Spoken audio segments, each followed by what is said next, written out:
Greetings of the day. This is Ms. Jeevitha from the Department of Commerce, UG, School of Commerce, Accounting and Finance, Kristu Jayanti, deemed to be University, Banglore. Today, we are going to learn a fundamental topic from the subject of marketing, which is important for marketers and business developers to better understand how each product or brand sits within a company's portfolio. And yes, we are going to learn about product life cycle. Before that, let's understand what a product is. A product is defined as not just any physical goods like your smartphone or clothing, but also extends to services like your haircuts or consultancy services or the experiences that you get when you go to a concert or when you travel, or the ideas and even people like your celebrity endorsements. But the key insight one need to understand is that customers don't actually purchase the product, they purchase the benefits and solutions that the products provide. Now that we know what a product is, let us explore the life cycle of a product. The product life cycle, or the PLC, describes the journey a product takes from the market introduction through eventual decline and withdrawal. Understanding PLC helps marketers anticipate changes in sales, competition, and profitability, enabling proactive strategies adjustments rather than reactive crisis management. Now, the product life cycle has 4 different stages, and we will discuss them one by one. The first stage is known as your introduction stage. This stage represents a product's birth in the marketplace. Sales start at zero, climb slowly as awareness builds and early adopters experiment with the new offering. This stage is characterized by high risk and substantial investment. Now, to discuss about the key characteristics that one can find at the introduction stage are: it starts with low sales volume. That is, sales are initially very slow because the product is new to the market and consumers haven't established a buying habit yet. And the second characteristic is the minimal or no competition.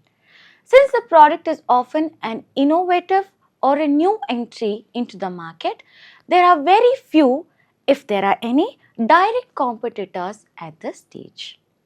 The third characteristic is your product awareness.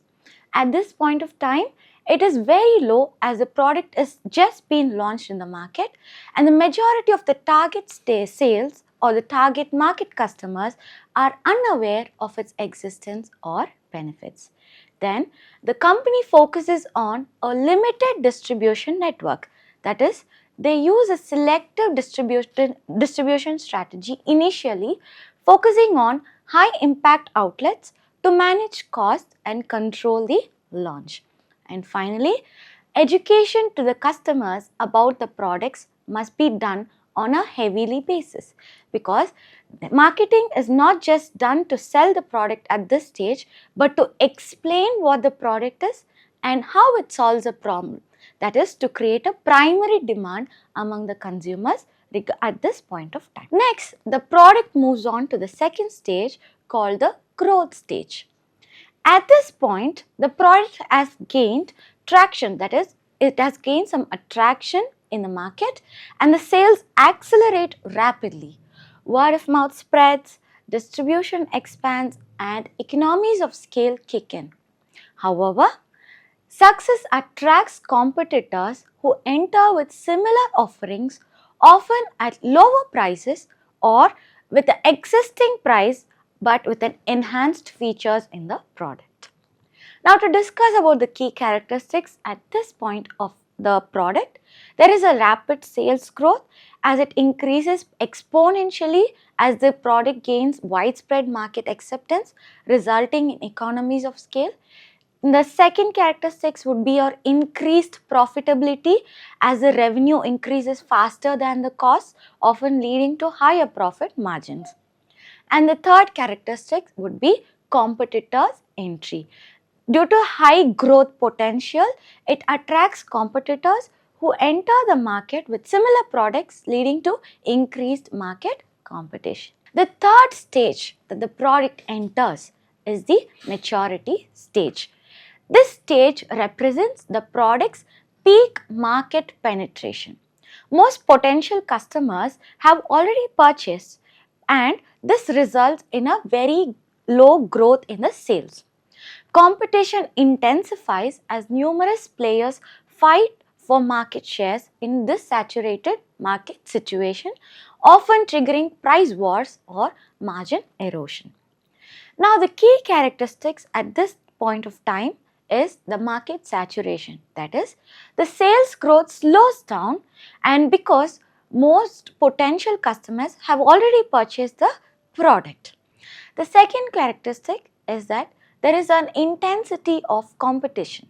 The number of competitors reaches its peak as the established firms fight to defend their share in the market in this crowded field. And the third market or the third characteristic is that price competition.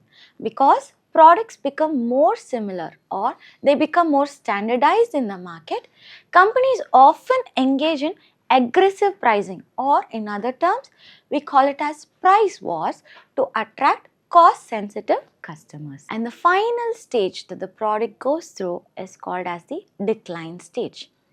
At this point, the sales fall consistently as customers' preference change, there is a superior alternative that has emerged in the market, or there is a technology that renders a product obsolete. Profits erode, and eventually companies must decide whether to continue to support the product or withdraw from the existing market entirely. Now, the point to note is that decline doesn't always mean a sudden death to the product. Some products experience gradual decline over decades, while others become obsolete overnight due to disruptive innovation. The key characteristics at this point would be a drastic fall in the sales due to the reduction in revenue and reduction in market share. Then we have the competitors who exit out of the market due to the increased competition forces. But at this point of time, you should know that not all competitors exit, but few exit, whereas the other new alternatives come in or pitch in into the market. And the third strategy or the third characteristic is that strategic decisions must be taken by the companies, either to revitalize or to give a new life to the product, or to discontinue the product entirely from the market. Now, to summarize today's video, we looked into one of the 4 principles of marketing mix, that is your product principle, and we understood what a product is and what all can be considered as a product. We also learned that all products has a life cycle that it goes throughout its stay in the market, starting from the introduction, followed by the growth, then the maturity, and finally the decline stage. We also discussed on the various unique characteristics that can be found at each stage of the product life cycle. With this, we end today's video lecture. I hope this was helpful. Thank you so much for watching. Thank you.